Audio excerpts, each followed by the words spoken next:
ইহুদি যুবক, যার নাম হচ্ছে মুসাব ইবনে উমাইর রাদিয়াল্লাহু তাআলা। সুবহানাল্লাহ। একবার আমার নবী বাজারে দাঁড়ায় আছে, মক্কার বাজারে।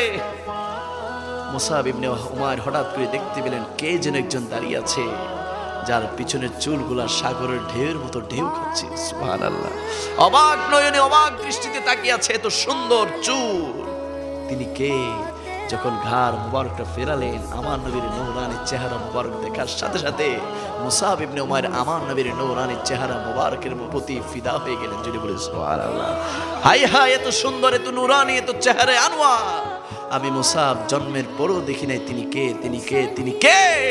এত সুন্দর নূরানী চেহারার অধিকারী তিনি কে?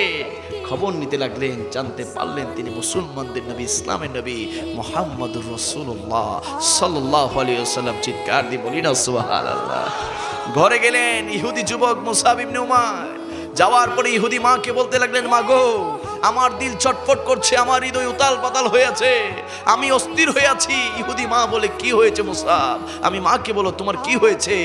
মুসাব ইবনে উমাইর বলতে লাগলো, মা গো, আজ আমি মক্কার বাজারে এমন একজনকে দেখেছি, যাকে দেখার পর থেকে তার প্রেমে আমি ফিদা হয়ে গিয়েছি। ইহুদি মা বলতে লাগলো, তুমি কাকে দেখেছো? কাকে দেখেছো?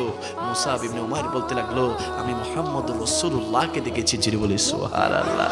ইহুদি মা বলতে লাগলো, হাই হাই, কি বলছো? তুমি কি জানো না আমরা ইহুদি? তুমি কি জানো না আমরা সম্ভ্রান্ত টাকাওয়ালা পয়সাওয়ালা সমাজে আমাদের মান সম্মান আছে? কেউ যদি জানে ইহুদির সন্তান হয়ে তুমি মুসলমানদের নবীর প্রেমে পাগল হয়েছো, সমাজে আমাদের ইজ্জত থাকবে না, সম্মান থাকবে না, তুমি ওই মুহাম্মাদের কাছে আর যাবে না। দাঁড়াও, তোমার বাবার কাছে বিচার দিচ্ছি। যখন মুসাব ইবনে উমাইর ইহুদির মা ইহুদি বাবার কাছে বিচার দিলেন, ইহুদি বাবা এসে বলতে লাগলো, মুসাব, কি শুনছি? তুমি নাকি মুহাম্মাদের প্রেমে পড়েছো? সাবধান, তুমি ওই মুহাম্মদকে ভুলে যাও, মুহাম্মদকে ভুলে যাও। মুসাব ইবনে উমাইর চোখের পানিগুলো ছেড়ে ছেড়ে বলতে লাগলেন, মা গো, ও বাবা, কাকে ভুলতে বলছেন? যাকে দেখার পর থেকে তো আমি নিজেকেই ভুলে গিয়েছি। যিনি বলি না সুবহানাল্লাহ। আরে কাকে বলতে বলছেন? যার নূরানী চক্ষু মুবারক দেখার পর থেকে আমি ফিদা হয়ে গিয়েছি, যার নূরানী হাসি মুবারক দেখে আমি ফিদা হয়ে গিয়েছি, যার নূরানী চেহারা মুবারক দেখার পর থেকে আমি অস্থির হয়ে আছি, যার নূরানী চুল মুবারক দেখার পর থেকে আমি পাগল হয়ে আছি। ওই নবীকে আমি বলতে পারবো না। আমি যাচ্ছি নবীর কদমে জীবন দেওয়ার জন্য। জোরে বলি সুবহানাল্লাহ। চলে গেলেন মা ছেড়ে, বাবা ছেড়ে, ঘর বাড়ি, টাকা পয়সা, সম্পদ, দামি দামি পোশাক, দামি দামি জামা, সব ছেড়ে চলে গেলেন দয়াল নবীর কদম মুবারকে। যাওয়ার পরে আমার নবীকে সালাম দিলেন, আসসালাতু ওয়াসসালামু আলাইকা ইয়া রাসূলুল্লাহ। সবাই বলি, আসসালাতু ওয়াসসালামু আলাইকা ইয়া সাইয়্যিদি ইয়া রাসূলুল্লাহ, আসসালাতু ওয়াসসালামু আলাইকা ইয়া সাইয়্যিদি ইয়া হাবিবাল্লাহ। আমার নবীকে বলতে লাগলেন, ইয়া রাসূলুল্লাহ, আমি মুসাব ইবনে উমাইর ইহুদি যুবক, আপনি নবীর চেহারা মুবারক দেখার পর থেকে আপনি নবীর প্রেমে পড়েছি, আপনি নবীর দিওয়ানা হয়েছি। ইয়া রাসূলুল্লাহ, মা ছেড়ে দিয়ে চলে এসেছি, বাবা ছেড়ে দিয়ে চলে এসেছি, ঘর বাড়ি, টাকা পয়সা, সম্পদ সব কিছু ছেড়ে দিয়ে আপনি নবীর কদমে এসেছি। ইয়া রাসূলুল্লাহ, দেরি করবেন না, আপনি আপনার ইসলামের মধুর কালিমাটা আমাকে এক্ষুনি পড়িয়ে দেন। জোরে বলি আওয়াজে বলি না সুবহানাল্লাহ।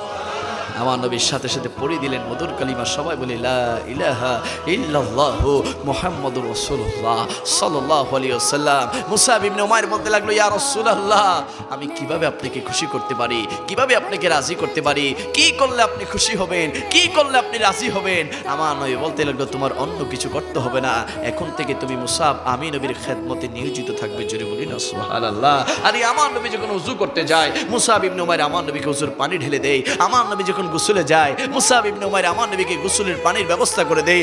যখন আমার নবী যেখানে যাই না কেন, মুসাব ইবনে উমাইর আমার নবীর খেদমতে নিজের জীবন বিলিয়ে দিচ্ছে।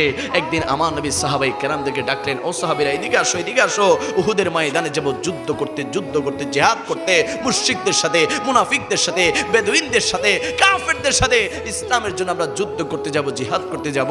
তোমাদের যা কিছু আছে সমস্ত কিছু নিয়ে তোমরা প্রস্তুত হয়ে যাও, আমরা যুদ্ধের ময়দানে যাব। একদল তীর বাহিনী সাহাবী এসে আমার নবীকে বলতে লাগলো, লাব্বাইক ইয়া রাসূলুল্লাহ, আমরা তীর নিয়ে প্রস্তুত আছি যুদ্ধে যাওয়ার জন্য। আরেক দল তলোয়ার বাহিনী সাহাবী এসে আমার নবীকে বলতে লাগলো, ইয়া রাসূলুল্লাহ, আমরা তলোয়ার নিয়ে প্রস্তুত আছি যুদ্ধে যাওয়ার জন্য। আরেক দল বল্লম বাহিনী সাহাবী এসে বলতে লাগলেন, ইয়া রাসূলুল্লাহ, আমরা বল্লম নিয়ে প্রস্তুত আছি যুদ্ধে যাওয়ার জন্য। আর আমার নবীর হাত মুবারকে হাত রেখে সবেমাত্র ইসলাম গ্রহণকারী সাহাবী মুসাব ইবনে উমাইর রাদিয়াল্লাহু তাআলা আনহু, যুবক, তাকড়া যুবক সাহাবী এসে বলতে লাগলেন, ইয়া রাসূলুল্লাহ, আমি তো তলোয়ার চালাতে জানি না, বল্লম মারতে জানি না, তীর মারতে জানি না, আপনি নবীকে আমাকে যুদ্ধে নেবেন না, আপনি নবীকে আমাকে যুদ্ধের ময়দানে নেবেন না।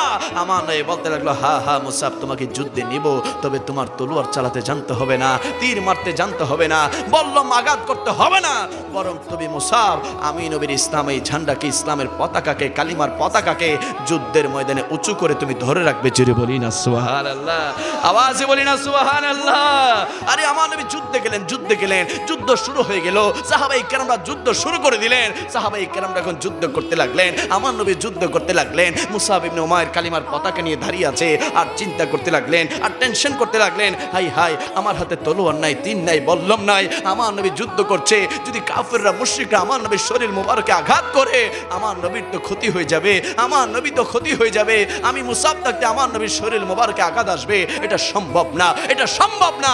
এই চিন্তা করতে করতে মুসাব ইবনে উমাইর আমার নবীর সামনের দিকে ঘুরতে লাগলেন, ডান দিকে ঘুরতে লাগলেন, বাঁ দিকে ঘুরতে লাগলেন, পিছনের দিকে ঘুরতে লাগলেন, চতুর্দিকে ঘুরতে ঘুরতে ঘুরতে হঠাৎ করে একটা কাফের যখন দূর থেকে তীর মারে, ওই তীর দয়াল নবীর শরীর মোবারকে না লেগে মুসাব ইবনে উমাইরের বুকের মধ্যে লাগে, বুকের মধ্যে লাগে। মুসাব ইবনে উমাইর বারবার আমার নবীর চেহারা মোবারকের দিকে তাকায়, সে যে তীরের আঘাত খেয়েছে, সে যে তীরের আঘাত পেয়েছে, সেই দৃশ্য নবী দেখেছে কিনা, দেখছে না, না আমার নবী যুদ্ধে ব্যস্ত, যুদ্ধে ব্যস্ত।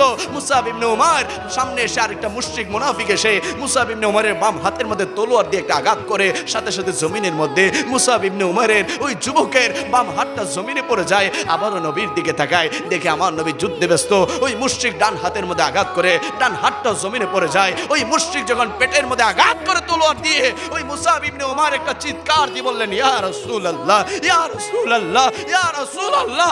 আমার নবী তাকিয়ে দেখতে পেলেন মুসাব ইবনে উমাইর জমিনে পড়ে আছে, ডান হাত নাই, বাম হাত নাই, পেটের মধ্যে তলোয়ারের আঘাত। আমার নবী কাছে গেলেন, ও মুসাব, এই কি তোমার হাল হলো, এই কি তোমার অবস্থা হলো, ও মুসাব তোমার কি হাল হয়েছে? মুসাব ইবনে উমাইর চোখের পানিগুলো ছেড়ে ছেড়ে বলতে লাগলেন, ইয়া রাসূলুল্লাহ, আপনি নবীর হাত মোবারকে হাত রেখে ইসলাম গ্রহণ করার পর থেকে বড় ইচ্ছা, বড় তামান্না, বড় আকাঙ্ক্ষা ছিল আপনি নবীর জন্য আমার জানটা কুরবান করার, জানটা কুরবান করার। আজ আমার ইচ্ছা পূরণ হয়েছে, আজ আমার আশা পূরণ হয়েছে ইয়া রাসূলুল্লাহ। আমার নবী বলতে লাগলো, মুসাব রে, তুমি আমাকে এত ভালোবাসো, এত মহব্বত করো। মুসাব ইবনে উমাইর বলতে লাগলেন, ইয়া রাসূলুল্লাহ, আপনি কি জানেন না আপনার জন্য মা ছেড়ে দিয়েছি, বাবা ছেড়ে দিয়েছি, ঘর বাড়ি টাকা পয়সা সব ছেড়ে দিয়ে আপনি নবীর কদমে এসেছি ইয়া রাসূলুল্লাহ। খোদার কসম করে বলছি, আমার আল্লাহ যদি আমাকে আরো 100,000 জীবন দান করে, প্রত্যেকটা জীবন আপনি নবীর কদম মোবারকে কুরবান করতে আমি রাজি আছি। জোরে বলি না সুবহানাল্লাহ।